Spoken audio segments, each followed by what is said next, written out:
हाँ जी स्टूडेंट्स, जो next topic रहेगा हमारा वो रहेगा velocity time graph. Velocity time graph, ठीक है। कैसे बनाएंगे ये हम लेंगे। इधर हमारे पास है एक्स एक्सिस, यहाँ है हमारे पास वाई एक्सिस। यहाँ हम क्या लेंगे, टाइम लेंगे टी, ठीक है। और यहाँ हम क्या लेंगे, इस साइड हम अलोंग वाई एक्सिस लेंगे वेलोसिटी, ठीक है, v। तो इसको हम क्या नाम देंगे, इसको हम नाम देंगे वेलोसिटी टाइम ग्राफ। कोई भी आपसे वेलोसिटी टाइम ग्राफ बनवाए, कैसे बनाएंगे आप, अलोंग एक्स एक्सिस आपने टाइम लेना है, अलोंग वाई एक्सिस आपने वेलोसिटी लेना है। ये आपके पास क्या हो जाएगा, वेलोसिटी टाइम ग्राफ। क्लियर होगी बात। अब बात करते हैं बच्चों, मान लो कि ये जो स्ट्रेट लाइन है ये किसके बारे में बताइए।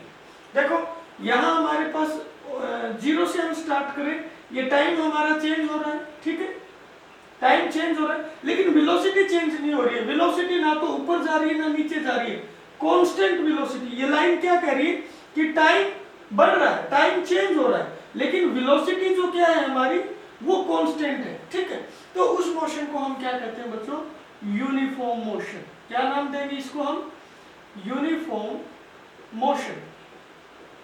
यूनिफॉर्म मोशन कह देंगे वेलोसिटी कांस्टेंट इज कांस्टेंट, कर लेंगे यहां तक। और इसी वेलोसिटी टाइम ग्राफ में ये जो लाइन है बच्चों, ये किसके बारे में बताएगी। इसमें क्या होता है कि इक्वल टाइम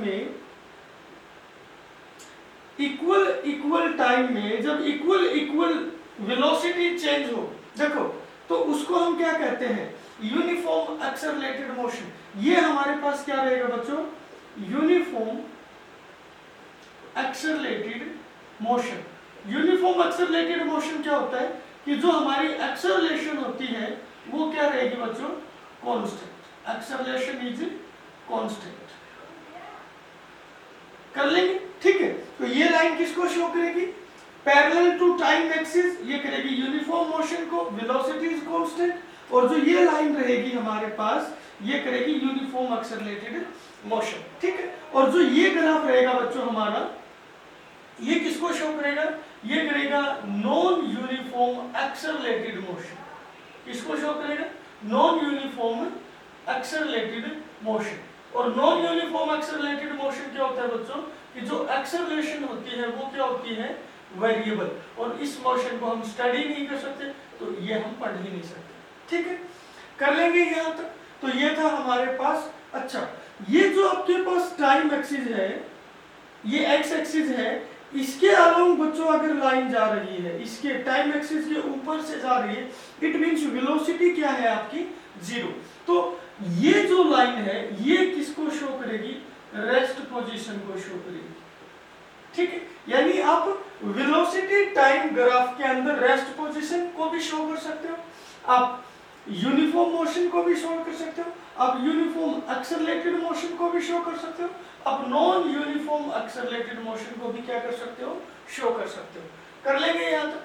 सेकंड क्या है इसमें हम पढ़ेंगे, मान लो कि हमारे पास ये एक्स एक्सिस, ये वाई एक्सिस, इधर हमने ले लिया टाइम, इधर हमने ले लिया वेलोसिटी, ठीक है। हम क्या करते हैं बच्चों कि हमने मान लो कि वेलोसिटी कांस्टेंट है आपकी, यहाँ वेलोसिटी मान लिया 10 है, जैसे जैसे टाइम बढ़ रहा है आपकी वेलोसिटी 10 ही है, ठीक है। तो यहाँ हम पहुंच गए। अब क्या है कि इस दौरान ये जो हमारा टाइम हो गया, ये टाइम हो गया बच्चों t, और इस दौरान हमारी वेलोसिटी क्या रही, वेलोसिटी रहेगी v, ठीक है।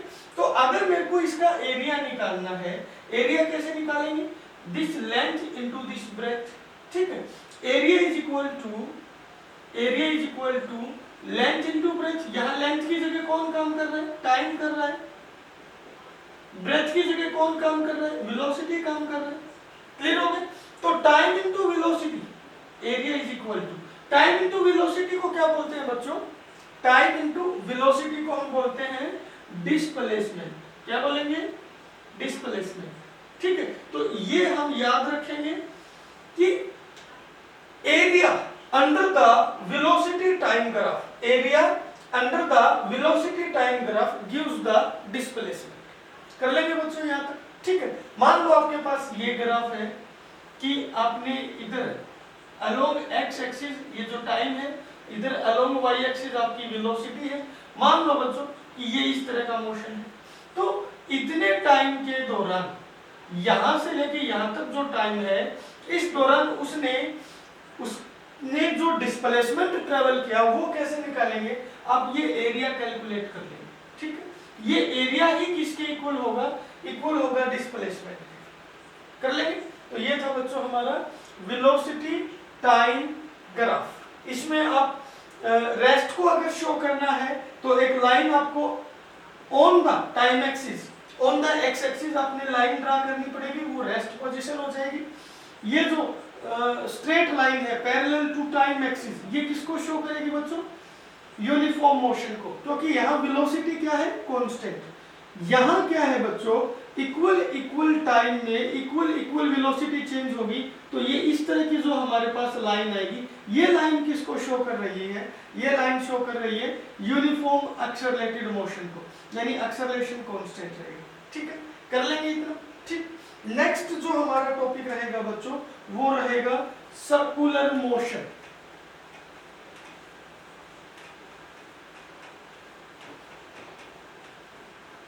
सर्कुलर मोशन, सर्कुलर मोशन के बारे में आप क्या जानते हैं, ठीक है। शुरुआत करते हैं सर्कुलर मोशन, ठीक है। हमारे पास क्या है, मान लो ये कोई पॉइंट है और यहां कोई इस पॉइंट से यहां कोई भी बॉडी है वो मूव कर रही है अलोंग ए सर्कल, ठीक। तो इस मोशन को क्या कह देंगे, सर्कुलर मोशन। हम क्या कहेंगे, जब एक बॉडी, ये सेंटर हो गया, एक बॉडी इस सेंटर के about along a circle move करे, तो इस मोशन को हम क्या कह देंगे, सर्कुलर मोशन कह देंगे, ठीक। थोड़ी देर के बाद मान लो कि ये बॉडी है वो यहाँ पहुंच गई, कहाँ पहुंच गई, यहाँ, तो ये थीटा एंगल जो उसने ट्रेवल की, थीटा एंगल जो ट्रेवल किया, इसको कहेंगे बच्चों एंगुलर डिस्प्लेसमेंट। क्या कहेंगे, एंगुलर डिस्प्लेसमेंट। हमारे पास क्या होता है, जैसे एक तो लीनियर मोशन होता है, मैं यहाँ लीनियर मोशन को लेके चलता हूँ बच्चों, ठीक है, लीनियर मोशन, और यहाँ हम किसकी बात करेंगे, सर्कुलर मोशन की। तो लीनियर मोशन में तो क्या होता है, लीनियर डिस्प्लेसमेंट होता है। क्या होता है, लीनियर डिस्प्लेसमेंट। मान लो कि एक बॉडी मूव कर रही है along a line, along a line A B, एक बॉडी क्या कर रही है, मूव कर रही है, तो उसका डिस्प्लेसमेंट आप निकाल देंगे। लेकिन जब आप सर्कल की बात करते हैं, सर्कुलर मोशन की बात करते हैं, तो आपके पास एंगुलर डिस्प्लेसमेंट होता है, और वो क्या होता है बच्चों, थीटा।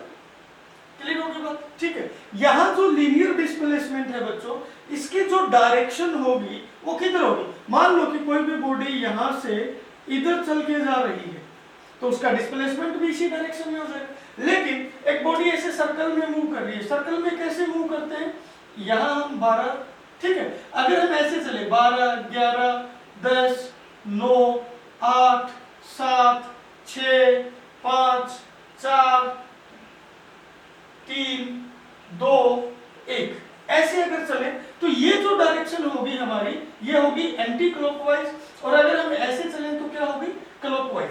लेकिन जो आपका एंगुलर डिस्प्लेसमेंट रहेगा थीटा, उसकी डायरेक्शन किधर होगी, वो हमें निकालनी पड़ेगी बच्चों राइट हैंड थंब रूल से, राइट हैंड थंब रूल, ठीक है। ये राइट हैंड थंब रूल क्या होता है कि मान लो एंटी क्लॉकवाइज चल रहे हैं, ऐसे एंटी क्लॉकवाइज, तो हमने अपनी अंगुलियों को, राइट हैंड की अंगुलियों को एंटी क्लॉकवाइज ऐसे करेंगे तो अंगूठा इधर हो गया, आउटवर्ड, तो ये आउटवर्ड डायरेक्शन हो गई किसकी बच्चों, एंगुलर डिस्प्लेसमेंट। क्लियर हो गया बात। और अगर यही बॉडी सर्कल में ऐसे मूव करे, ठीक है, क्लॉकवाइज मूव करे, कैसे मूव करे, क्लॉकवाइज, तो एंगुलर डिस्प्लेसमेंट की डायरेक्शन क्या हो जाएगी, इनवर्ड हो जाएगी। क्लियर हो गया बात, ठीक है। लीनियर मोशन के केस में क्या होता है, लीनियर मोशन के केस में होता है बच्चों लीनियर वेलोसिटी। क्या होती है, लीनियर वेलोसिटी। अब सिंपल सी बात है, कोई बॉडी ए से बी की तरफ जा रही है तो उसकी वेलोसिटी की डायरेक्शन क्या रहेगी, इधर ही रहेगी, जिधर इसका एंगुल लीनियर डिस्प्लेसमेंट था उधर ही उसकी लीनियर वेलोसिटी हो जाएगी, उधर ही बच्चों उसकी लीनियर एक्सेलरेशन हो जाएगी, जो लीनियर एक्सेलरेशन है वो भी किधर हो जाएगी, अलोंग द मोशन हो जाएगी, ठीक है। उसका लीनियर मोमेंटम भी किधर हो जाएगा, उसका लीनियर मोमेंटम भी किधर हो जाएगा, अलोंग द मोशन। तो ये बात कर रहे थे हम लीनियर मोशन की, किसकी बात कर रहे हैं, लीनियर मोशन की। वहां डिस्प्लेसमेंट होता है, वेलोसिटी, एक्सेलरेशन, मोमेंटम, वो अलोंग द मोशन होता है। लेकिन रोटेशन के केस में क्या होता है बच्चों, कि जो डायरेक्शन रहेगी वो अलोंग द एक्सिस रहेगी। ये मान लो कि कोई फिक्स एक्सिस है, तो अलोंग द एक्सिस या तो आउटवर्ड रहेगी या इनवर्ड रहेगी। उसका हम पता कैसे करेंगे, उसका पता करेंगे राइट हैंड थंब रूल से, ठीक है। एंगुलर डिस्प्लेसमेंट थीटा समझ में आ गया। नेक्स्ट है बच्चों हमारा एंगुलर वेलोसिटी, एंगुलर वेलोसिटी, और उसको हम डिनोट करते हैं ओमेगा से। अब बच्चों चक्कर तो हमने ये सर्कल में कंप्लीट करना है। एक तो हम सर्कल में कंप्लीट करते हैं धीरे धीरे, ठीक है। जो थीटा है हमारा धीरे धीरे चेंज हो रहा है, थीटा क्या हो रहा है, धीरे धीरे चेंज हो रहा है, ठीक। और एक हमारा थीटा तेजी से चेंज हो, अगर तेजी से चेंज होगा तो एंगुलर वेलोसिटी क्या होगी, ज्यादा, और धीरे धीरे चेंज होगा तो एंगुलर वेलोसिटी क्या होगी, कम। तो एंगुलर वेलोसिटी होती है ओमेगा, वो होती है change in angular displacement with respect to time. Clear हो गया बात। और एंगुलर वेलोसिटी की डायरेक्शन भी किससे निकालेंगे बच्चों, राइट हैंड थंब रूल से, ठीक। इसी तरह से हमारे पास होती है angular acceleration, angular acceleration alpha, ठीक है। अल्फा कैसे निकालेंगे बच्चों, ये निकालेंगे rate of change of angular velocity with respect to time. इसकी भी डायरेक्शन किससे देंगे, राइट हैंड थंब रूल से कर लेंगे बच्चों। सिमिलरली हम एंगुलर मोमेंटम निकालेंगे, angular momentum L that is equal to mvr, ठीक है। वो भी डायरेक्शन इसी मेथड से हम देंगे। अब यहाँ एक इंपॉर्टेंट बात मैं आपको बताना चाह रहा हूँ, यहाँ स्टार लगा के हम बात कर रहे हैं। देखो बच्चों, मान लो कि कोई बॉडी यहाँ है और वो इस सर्कल में मूव कर रही है, ये कोई बॉडी है और वो किस में मूव कर रही है, सर्कल में। तो उसकी वेलोसिटी जो होगी बच्चों वो होगी अलोंग द टेंजेंट। मैं लीनियर वेलोसिटी की बात कर रहा हूँ, एंगुलर वेलोसिटी की बात नहीं कर रहा, समझना बात को। यहाँ ऑब्जेक्ट है तो उसकी जो लीनियर वेलोसिटी होगी वो तो अलोंग द टेंजेंट होगी, लेकिन जो उसकी एंगुलर वेलोसिटी होगी वो अलोंग द एक्सिस होगी, ये जो एक्सिस है। क्लियर हो गई बात। अब इस एंगुलर वेलोसिटी में ओमेगा में जो अलोंग द एक्सिस है और लीनियर वेलोसिटी जो अलोंग द टेंजेंट है v, इन दोनों में रिलेशन है, ये हमने निकालना है। कैसे निकालेंगे, हम निकालेंगे, हमें पता है कि ओमेगा इक्वल टू क्या होता है, omega angular velocity that is equal to D theta by D T. हमारे पास क्या होता है, omega equal to D theta by D T, या आप यूं कह सकते हो ओमेगा इक्वल टू कितना थीटा कवर किया और कितने टाइम में किया। क्लियर हो गई बात, ठीक है। अब थीटा की जगह हम क्या वैल्यू पुट कर सकते हैं, this implies omega equal to theta की जगह एक रिलेशन हम यूज कर सकते हैं, theta equal to arc upon radius. Clear होगी बात। अब theta equal to angle equal to arc upon radius. Arc की वैल्यू क्या आएगी बच्चों, हमारे पास आर्क की वैल्यू आएगी theta into radius that is equal to arc, ठीक है। तो मैं अगर वेलोसिटी निकालना चाहूं इस पॉइंट पे, बात समझना बच्चों, ये जो हमारे पास आर्क है, ठीक है, तो इस आर्क को किस रेट से चेंज कर रहा है वो हमें कहलाएगी v, velocity v equal to change in arc with respect to time. Arc की जगह हम वैल्यू क्या पुट कर सकते हैं, थीटा इनटू आर। तो वेलोसिटी क्या आ गया बच्चों, d बाई डी टी, और आर की जगह हम क्या लिख सकते हैं, थीटा इनटू आर, ये लिख दिए, ठीक है। वेलोसिटी इक्वल टू आर को पहले लिख लो और हमारे पास आ गया D theta by D T, और D theta by D T को क्या बोलते हैं बच्चों, ओमेगा। तो हमारे पास वेलोसिटी इक्वल टू क्या आ गया, आर ओमेगा,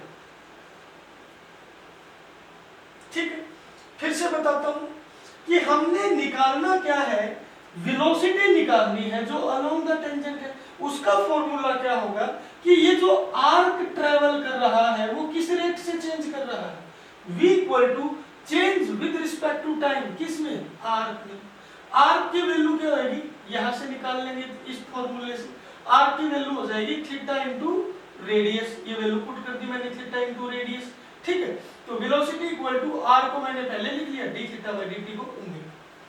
बात क्या है बच्चों कि जब ये बॉडी सर्कल में मूव करेगी, क्या करेगी, सर्कल में मूव करेगी, तो इसकी जो वेलोसिटी रहेगी वो किसके इक्वल होगी, मैं यहाँ एक पॉइंट बढ़ा देता हूँ, लास्ट पॉइंट है ये जो वेलोसिटी हमने निकाला आर ओमेगा, ये क्या चीज बताता है कि जैसे जैसे आर बढ़ेगा, जैसे जैसे आर बढ़ेगा वेलोसिटी भी क्या होगी, बढ़ेगी, जैसे जैसे आर बढ़ेगा वेलोसिटी भी क्या होगी, बढ़ेगी। मतलब जब हम इस आर की बात करते हैं यहां तक, तो यहां जो वेलोसिटी है वो कम रहेगी, आर बढ़ा दिया तो ये वेलोसिटी क्या होगी, ज्यादा होगी, आर और बढ़ा दिया तो ये वेलोसिटी और भी ज्यादा होगी। मतलब जो हमारे घरों में फैन होता है, फैन, हम क्या करें, फैन के एक तो लास्ट पॉइंट पे डॉट बना दे, ये तो घर पे करके देख सकते हैं, एक तो फैन के पंखुड़ी के ऊपर लास्ट पॉइंट पे डॉट बना दे, एक फैन जहां घूमता है तो उसके जस्ट पास में एक डॉट बना दे, ठीक है, और फैन को चला दे। आपको क्या दिखाई देगा कि ये डॉट जब फैन चलेगा तो ये डॉट तो दिखाई नहीं देगा लास्ट वाला, लेकिन जो बिल्कुल सेंटर के पास है ये आपको घूमता हुआ दिखाई देगा। मतलब जिसका आर कम है, जिसका आर कम है उसकी वी भी क्या होगी, कम, और जिसका आर ज्यादा है उसकी वी भी क्या होगी, ज्यादा। क्लियर हो गई बात। तो ये था हमारे पास सर्कुलर मोशन में जो लीनियर वेलोसिटी होती है अलोंग द टेंजेंट और जो एंगुलर वेलोसिटी होती है अलोंग द एक्सिस, उन दोनों में रिलेशन कर लेंगे, ठीक है। तो ये बच्चों हमारा जो फर्स्ट चैप्टर था फिजिक्स का 9th क्लास का वो कंप्लीट हो गया, ठीक है। नेक्स्ट टॉपिक में हम नेक्स्ट चैप्टर स्टार्ट करेंगे, ठीक है। Thank you.